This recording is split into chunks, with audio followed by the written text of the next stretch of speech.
নমস্কার বন্ধুরা, village cooking বাড়িতে চ্যানেলে সবাইকে স্বাগত।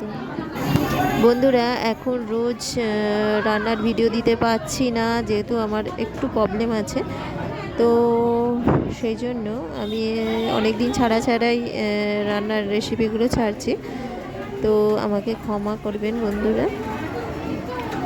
তো এখানে হাতে গড়া বড়ি, বিউলির ডালের বড়ি দিয়ে একটা দারুণ স্বাদের রেসিপি বানাবো। তো প্রথম থেকে শেষ পর্যন্ত তোমরা ভিডিওটা দেখবে। তো প্রথমে আমি বড়িগুলোকে ভেজে নেব, একদম হাতে গড়া বড়ি আর খুব টেস্টি একদম। আর প্রথমে বড়িগুলো ভেজে নিয়েছি, তারপরে কড়ার মধ্যে 5 ফোড়ন, একটু জিরে দিয়েছি, দিয়ে সবজিগুলো দিয়ে দিয়েছি। এখানে কাঁচা টমেটো দিয়ে রেসিপিটা বানাবো। তো কাঁচা টমেটো দিয়েছি, ওলকপি দিয়েছি, আলু দিয়েছি, শিম দিয়েছি, বেগুন দিয়েছি, দিয়ে সবজিটাকে দিয়ে ঢাকা দিয়ে দিয়েছি। ঢাকনা খুলে মশলাগুলো অ্যাড করছি। ধনে গুঁড়ো, জিরে গুঁড়ো, হলুদ গুঁড়ো, লঙ্কা গুঁড়ো, ধনে পাতা কুচি, কাঁচা পাকা লঙ্কা রয়েছে।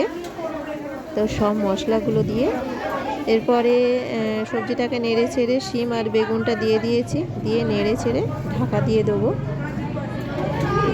নামানোর আগে একটু কাঁচা সর্ষের তেল, একটু গরম মশলা দিয়ে নামিয়ে নেবো। তো সবজিটাতে জল দিয়ে দেবো, অল্প পরিমাণে জল দেবো, দিয়ে ঢাকা দিয়ে দেবো। এখানে সামনে স্কুল হচ্ছে, প্রচুর আওয়াজ হচ্ছে। তো ঢাকা দিয়ে দিয়েছি। ঢাকনা খুলে একটু কাঁচা সর্ষের তেল আর একটু গরম মশলা গুঁড়ো দিয়ে দেবো, দিয়ে বড়িগুলো দিয়ে নামানোর আগে বড়িগুলো দেবো, দিয়ে নামিয়ে নেবো। তো বন্ধুরা, আজকে রেসিপিটা কেমন হয়েছে অবশ্যই জানাবে। চ্যানেলটিকে সাবস্ক্রাইব করবে, লাইক করবে, শেয়ার করবে। আজকের মতো টাটা।